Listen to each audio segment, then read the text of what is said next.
Hello, everybody. The year was 1974, and about 7 or 8 of us, some were students and some were working. We all lived together in a huge commune. It was a big house with lots of bedrooms, common bathrooms and common kitchen and common sitting room, lounge.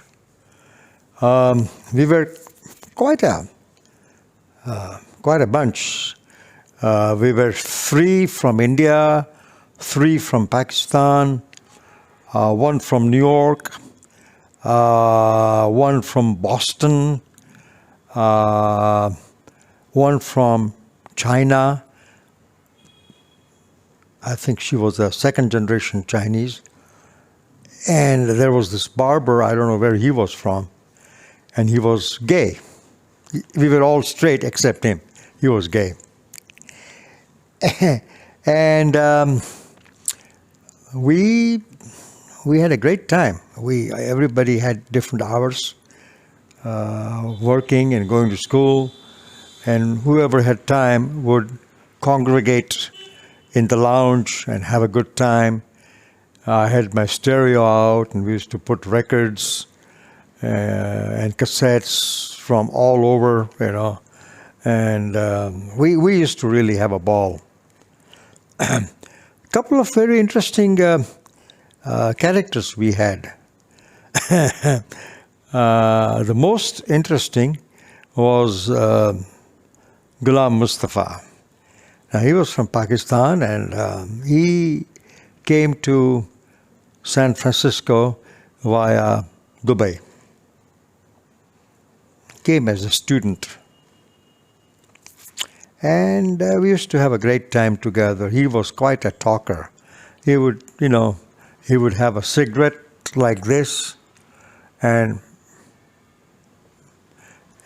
call me Maharaj. He said, Maharaj, kya hal chal hai, batao, batao. That was his style.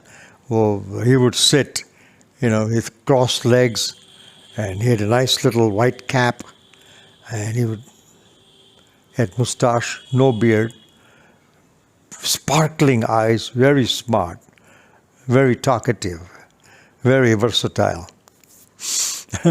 and one day, we got him, the immigration. I think he had not gotten his student visa renewed or something like that. He was stopped by the immigration officer and he was deported. We couldn't meet, like the last moment. We couldn't see each other, one another. They just whisked him away. But he did call from the airport and said, I'll be back, Maharaj, hum wapas aayenge, zarur aayenge. I said, no, please, we're going to miss you very much. We all talked about this and we remembered him very fondly. Then suddenly, a few months later, I received a phone call. See, we used to have a public phone, payphone there at the house. So we had given the number to all our friends. They would call there and we would receive the call. Whoever was in that area would pick up the phone, answer it, put the receiver down and call, like, hey, Jimmy, are you there? Or, hey, Akash, are you there? Or, hey, Mustafa, are you there? So someone picked up the phone. I think it was Harvard. He just spoke to him briefly and said, where are you? He said, that's a big story, Give it to Maharaj. So I got on the phone. He said, Maharaj, guess what? I'm in New York. I said, wow, how did you do it? He said, yeah, but I have a problem. I said, what happened? He said, I'm going back. I'm being deported again. I said, oh, Lord. Mustafa, kya kiya tumne? What did you do? What's happening? He said, oh, it's very foolish of me. He said, I somehow managed to get another visa to come to USA. Everything went fine. I reached JFK airport, and they asked me the usual questions. Have you been here before? This, that, and other. And I said, no, I've never been to America before. He lied, of course, outright lie. And everything was cool. And then he said, where are you staying? Where would you go and stay? He said, oh, I have a friend in New York, so I'm going to spend some time with him. So he said, do you have his address? So Mustafa opens his wallet to take that address out. And in the little window of the wallet is his California driver's license. And the smart immigration officer, hey, what's that? He just snatched the wallet from Mustafa, looked at it, and said, you have been lying? You have lived in California? Mustafa had nothing to say, naturally. So he goes back to Dubai, or maybe Pakistan, I'm not sure which. But he told me, he said, I am coming back. I said, Mustafa, kitni baar aoge, kitni baar jaoge, yaar? Bolte, nahi, Maharaj, I am determined to come back to America. I said, good luck, my friend. And that is the last I have heard from him. I haven't heard from him yet. I don't know whether he came to America because phone numbers changed. We moved from that huge house to separate apartments, all of us, we went our ways. And I'm trying to find him. I would look him up in the Facebook and all that, but there are so many Mustafas and so many folks with the same name, unless I see a picture of his. And that too would have changed because 74, 84, 94, 104, 114. A lot of years have passed. But I remember him very well. Very nice, jovial guy. And he always used to say, he said, Maharaj, this is so ridiculous. He said, my mother and my father are in Karachi. He said, my khala, that means my mother's sister, she lives in India, somewhere near Delhi. And he said, my mother writes a letter to her, it gets censored. She writes a letter to my mother, it gets censored. It takes months for the letter to reach each other. He said, this is ridiculous. Kya kar rahe hain? What the hell are these guys doing? He said, we have the same language, we have the same food, same culture. Why are we fighting? What is the reason? I said, very good question, Mustafa. I have no idea. I feel the same way. We used to live so well together. He said, now what I do is I have asked my mother to send me a letter here at the American address. And I take that letter out of the envelope, stick it in another envelope, put an American stamp, and post it to India. The same way on the way back. And the letters reached so quickly, he said. What a shame, what a shame. We all of us used to feel that way. And we loved music.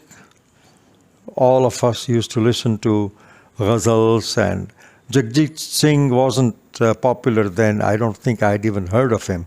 But we had Saigal, and we had Mehndi Hassan, and we had I had an EP of Master Madan, and he had sung a very beautiful ghazal, "Yun na reh reh kar hame tarsaiye, aiye aa jaiye."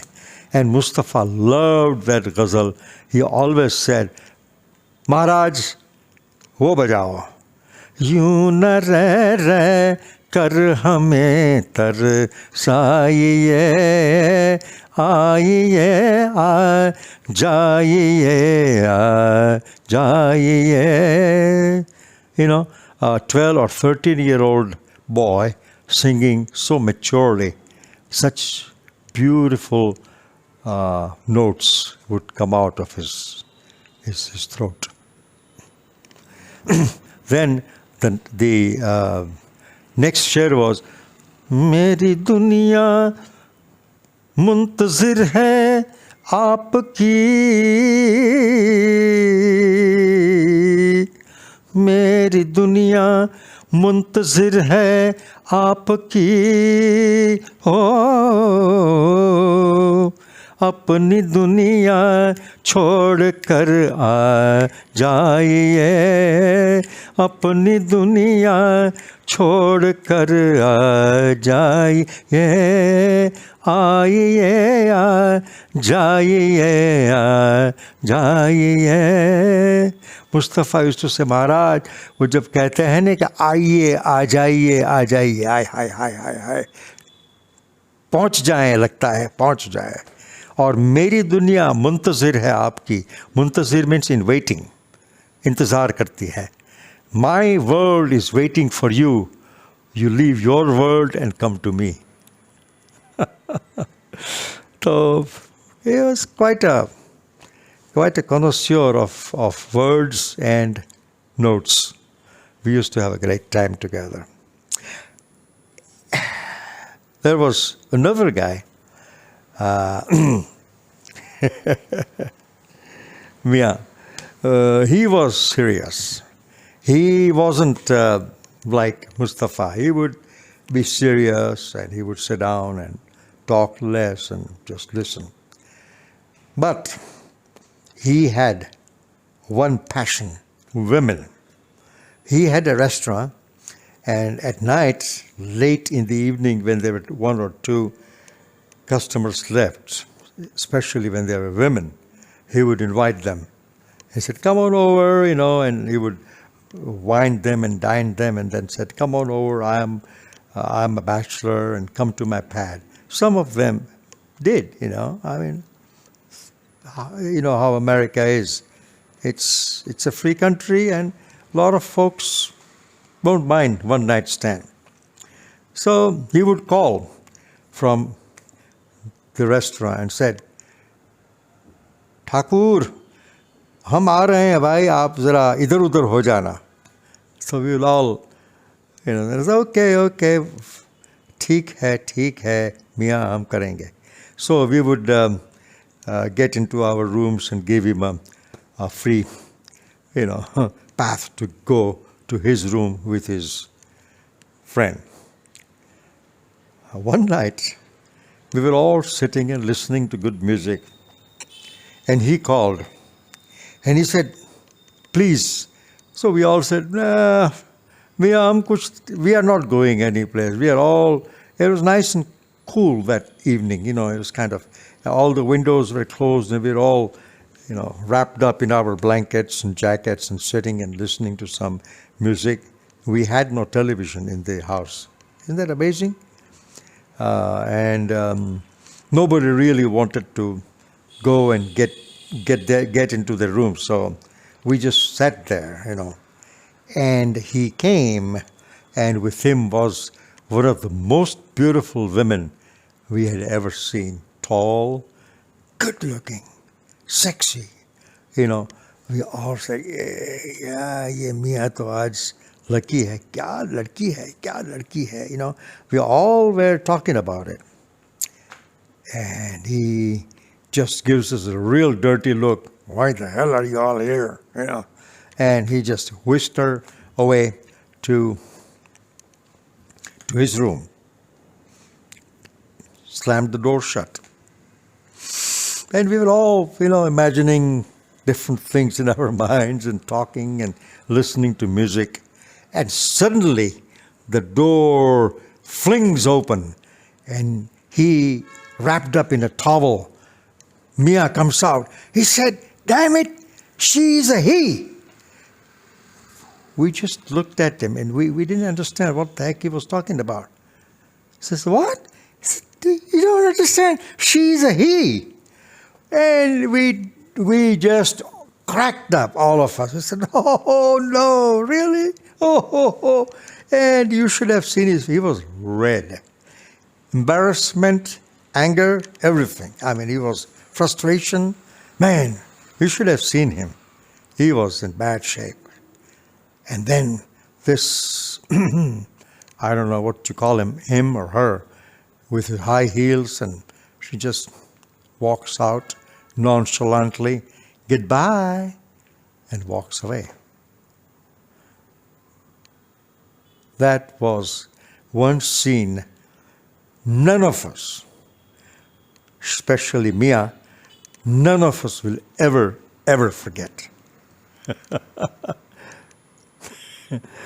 We wanted to tease him every now and then, but we said, nah, bichara bahut dukhi tha. It was a very, it was so painful and traumatic for him. We didn't feel like teasing him again. But, damn it, she is a he. That still rings in my ear.